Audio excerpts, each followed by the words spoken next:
We're learning lately that fact and truth-based media we thought was free isn't exactly free. We're also learning that media figures who don't bow down to the Trump agenda are at risk of being silenced. I'm Tatum, the Advocacy and Development Coordinator at Progress Texas, and we've hit an emergency low threshold of 3 months of funding remaining.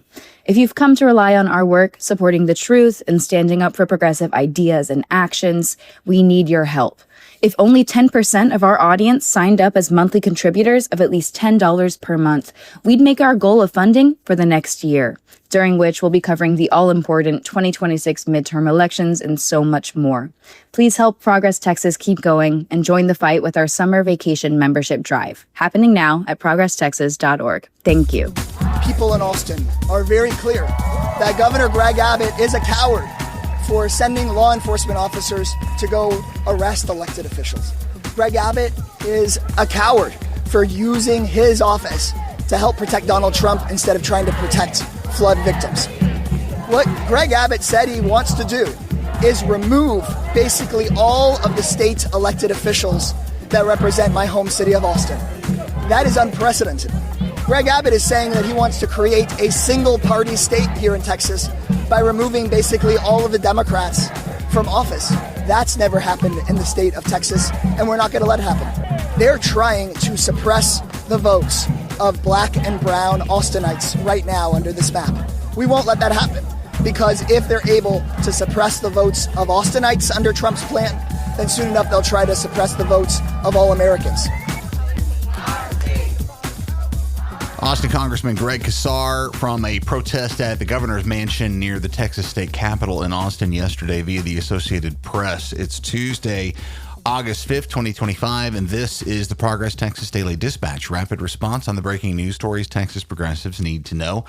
I'm Chris Mosier. Starting from the AP, actually, as the second day of a Democratic quorum break in the Texas House begins, the battle over redistricting is beginning to take the shape of a direct conflict between the states of Texas and California, as the nation's two most populous states each find themselves in maneuvers that could change the balance of power in Washington and potentially deprive President Donald Trump of the ability to continue to press forward his authoritarian agenda beyond the midpoint of his second term. As you know, here in Texas, the state House Dems who have left the state to halt the progress of Trump's plan to squeeze 5 more congressional seats out of the Lone Star State, disenfranchising untold thousands of urban voters and people of color in the process. At the same time, in California, Democrats encouraged by Governor Gavin Newsom are considering new political maps of their own that could reduce the number of safe Republican-held U.S. House seats by 5 while strengthening Democratic incumbents in the Golden State's battleground districts. A big difference here. The minority party in the California State Assembly cannot stop the process, as the Texas Democrats have. At only 18 of the 80 members, Republicans in California are far short of the 40 they'd need to break quorum. It's entirely possible that Donald Trump and Greg Abbott have started a fight here that they cannot finish, while Governor Newsom in California has said his state won't follow through if Texas stands down, which at present seems somewhat unlikely. Tara Souter at The Hill says Governor Abbott slid into a comfortable seat on Sean Hannity's Fox News show yesterday for some tough talk for the Democrats who have monkey-wrenched his gift to Donald Trump for now.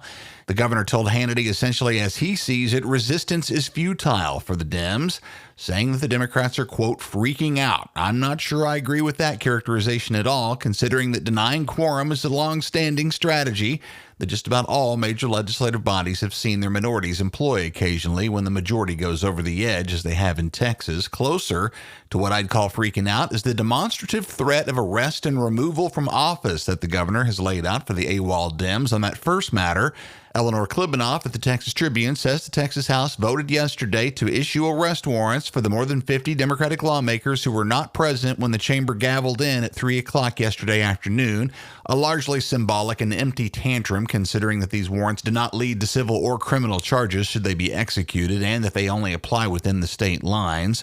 The vote on that was 85-6. Those 6 no votes, by the way, providing the first list of Democrats who have stayed home from the quorum break that I've seen. They are Joe Moody of El Paso, Terry Canales of Edinburgh, Oscar Longoria of Mission, Armando Martinez of Weslaco, Richard Raymond of Laredo, and Sergio Munoz of Mission. This threat to kick the absent Dems out of their seats is kind of bullshit too, frankly. Also from Eleanor Klibanoff at the Trib, Abbott's blustery statement from Sunday night is based on an opinion by Attorney General Ken Paxton that the courts have it within their power to do so in the case of a lawmaker refusing to show up, but that would likely be a lengthy and complicated legal process requiring the filing of what's called a quo warranto lawsuit against each member, seeking their removal on the grounds that they've abandoned their office. In the case of a quorum break, there's general consensus among legal experts that there would be no justifying grounds for removal. Among those experts, the all-Republican Texas Supreme Court, which as recently as 2021, has acknowledged that the Texas Constitution allows for members to deprive the House or Senate of a quorum. And even if Governor Abbott did manage to find a judge who'd remove those Democrats, he'd have to call elections to fill those vacancies, a situation in which a party flip in any of these largely safe Democratic districts, drawn that way by Republicans to create their own gerrymandered majority, would be highly unlikely. So Governor Abbott, who's really freaking out here? We're enjoying a great piece from the editorial board at the Houston Chronicle, who correctly point out that all of this is happening while real Texas families, including children, continue to suffer day in and day out from the effects of the July 4th flood. Now a full month in the rearview mirror, but still defining daily reality for a whole bunch of Texans, a great many of them Republican voters who need help now.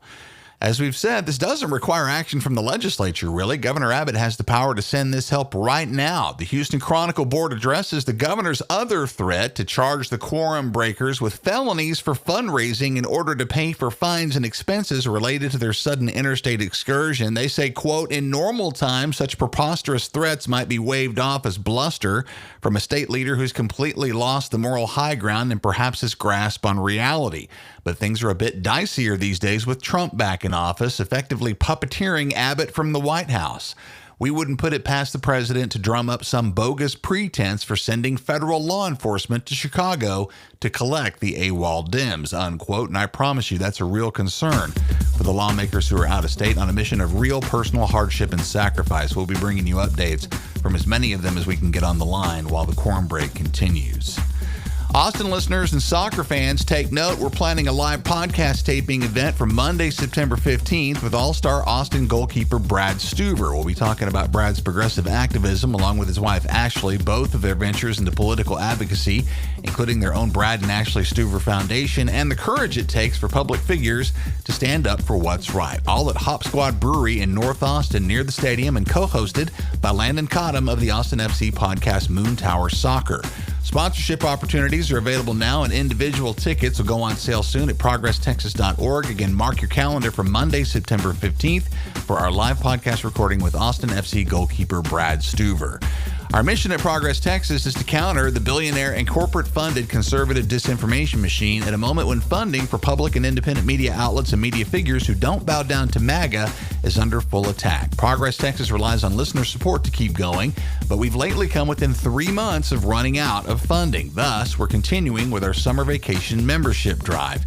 If just 10% of our audience signed up for a monthly donation of at least $10, we'd be good for the next year. We'd like to avoid going on a permanent vacation, and we could use your support right now as a monthly contributor at progresstexas.org. Thanks to brand new supporters Diane Roberts, Valerie Ordonez, and Elizabeth Conger. We appreciate all of you very, very much. And while you're at the website, make sure and hit our web store for Y'all Means All, Revolution, and our most popular Humans Against Ted Cruz t-shirts, all union printed right here in Texas, great stickers, and a whole bunch more, all at progresstexas.org in the web store. That's the Progress Texas Daily Dispatch for this Tuesday, August 5th, 2025. Links to all these original stories can be found in our show notes. Progress Texas is a nonprofit rapid response media organization promoting progressive messages and actions. While campaigns come and go, we're the permanent home for progressive media and action in the Lone Star State. I'm Chris Mosier. Thanks so much for listening. Have a great day. We'll see you again tomorrow morning.